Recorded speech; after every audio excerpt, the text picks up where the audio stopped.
नमस्कार दोस्तों, स्वागत है आपका प्रथम इंडिया में। दोस्तों, इस वीडियो को ध्यान से देखिएगा। इस वीडियो में मैं आपको बताऊंगा कि कैसे अमेरिका और चीन के टकराव के बीच वियतनाम पिस गया। वियतनाम चीन का एक पड़ोसी देश है। वैसे वियतनाम का चीन के साथ रिलेशन उतने अच्छे नहीं है, फिर भी इनके बीच व्यापार चलता रहता है। भारत और चीन की तरह टेंशन अपनी जगह और व्यापार अपनी जगह। भारत और वियतनाम में दो बातें बिल्कुल समान हैं। भारत और वियतनाम दोनों कृषि प्रधान देश है। दोनों देशों के लोगों की ज़्यादा संख्या कपड़ों के व्यवसाय पर निर्भर है। वियतनाम के 34 लाख लोग सीधे जुड़े हैं कपड़ों के व्यवसाय से। नाइकी और एडिडास जैसे बड़े ब्रांड के कपड़े और जूते भी यहाँ बनाए जाते हैं। आप जानकर हैरान रह जाएंगे, पूरी दुनिया में नाइकी और एडिडास के जूते बनते हैं, जिनमें हर 3 में से एक वियतनाम के होते हैं। 26% नाइकी के कपड़े और 17% एडिडास के कपड़े अकेले वियतनाम के द्वारा बेचा जाता है। अब हुआ क्या, अमेरिका द्वारा एक कानून लाया गया, UFLPA, जिसका पूरा मतलब है Uyghur forced labour protection act. ये कानून जून 2022 में लागू भी कर दी गई है। अमेरिका को ये कानून लाने की ज़रूरत क्यों पड़ी? तो देखिए, आप जानते हैं चीन का एक प्रांत है जिनका नाम है शिनजियांग। उइगर मुस्लिमों को लेकर यह प्रांत हमेशा चर्चा में बना रहता है। अब अमेरिका को पता चला कि उइगर मुस्लिमों को लेकर यहाँ हद से ज़्यादा मानवाधिकारों का चीन के द्वारा उल्लंघन किया जा रहा है। इसी के चलते अमेरिका ने कई कदम उठाए और ये कहा कि यहाँ पर उइगर के द्वारा जबरन मजदूरी कराई जा रही है, इसलिए यहाँ से जो भी सामान बनेंगे उसको अमेरिका बैन करेगा। इसका मतलब यहाँ का बना हुआ कोई भी सामान प्रत्यक्ष या अप्रत्यक्ष किसी भी रूप में अमेरिका को नहीं बेचा जा सकता, चाहे वह तैयार किया हुआ सामान हो, चाहे वह कच्चा माल ही क्यों ना हो। इसी के चलते अमेरिका ने UFLPA कानून बनाया। वैसे ये कानून ज़्यादातर इलेक्ट्रॉनिक्स इंडस्ट्री पर लागू होने वाला था, स्पेशली जो सोलर पैनल है। पॉलीसिलिकॉन है जिसका उपयोग सोलर पैनल बनाने में किया जाता है कच्चे माल के तौर पर।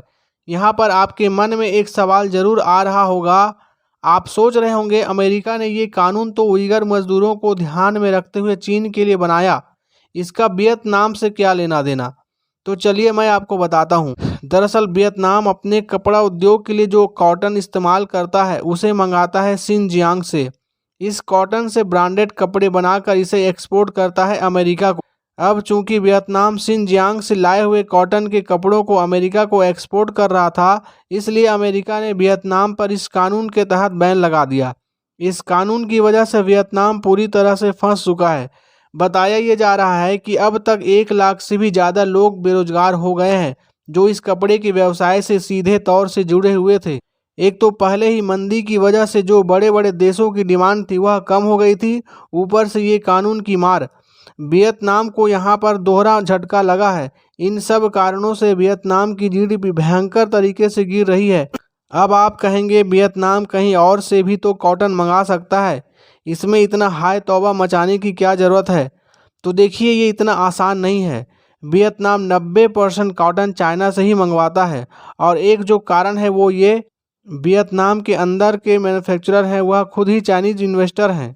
यानी बहुत से चाइनीज इन्वेस्टर वियतनाम में कपड़ों की इंडस्ट्री लगा कर रखे हुए हैं, तो ये अपने देश को छोड़कर कहीं और से कॉटन मंगवाएं, इसकी संभावना बहुत ही कम है।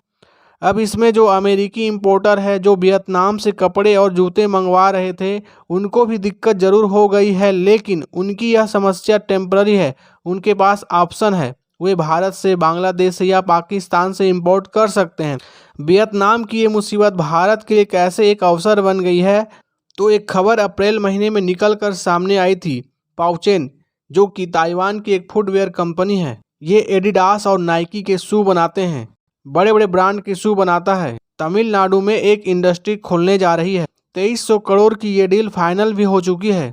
इसके अलावा भी कई सारी कंपनियां भारत शिफ्ट हो रही है। तो अमेरिका के इस कानून की वजह से इनडायरेक्टली वियतनाम को नुकसान हुआ और भारत को फायदा हुआ।